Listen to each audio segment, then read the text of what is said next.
RCB কি play অফে পাঞ্জাবের কাছে হেরে গেল? একটুর জন্য ফসকে গেল বিরাট কোহলির হাত থেকে ফাইনালে ওঠার টিকিট। এবারে সিজনে আরসিবি এবং পাঞ্জাব হলো টপ 2 টিম। এই টপ 2 টিমের 29শে মে খেলা হওয়ার কথা ছিল।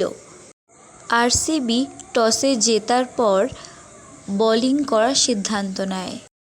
একদিকে বলা যেতে পারে আরসিবির দুর্দান্ত বোলিংই আরসিবিকে ম্যাচটি জিতিয়ে দেয়। পিভিকেএস 101 রান করে 10 উইকেটে 14.1 ওভারে।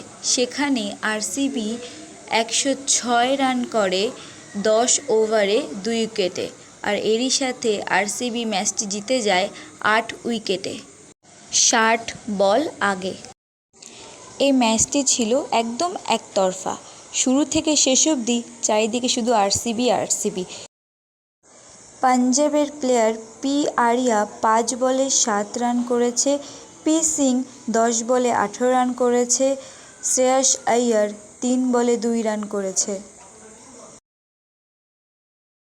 আরসিবি প্লেয়ার পি সল্ট 27 বলে 56 রান করেছে, বিরাট কোহলি 12 বলে 12 রান করেছে, এম আগরওয়াল 13 বলে 19 রান করেছে, আর পাতিদার 8 বলে 15 রান করেছে। আর এরই সাথে এই ম্যাচে প্লেয়ার অফ দ্য ম্যাচ হলো সুয়াশ শর্মা। পাঞ্জাবকে হারিয়ে আরসিবি জায়গা করে নিল ফাইনালে। আরসিবি ভার্সেস পিভিকেএস ম্যাচটি আপনাদের কেমন লেগেছে কমেন্ট করে জানান। ভিডিওটা যদি ভালো লেগে থাকে please like, comment, share. Thank you for watching.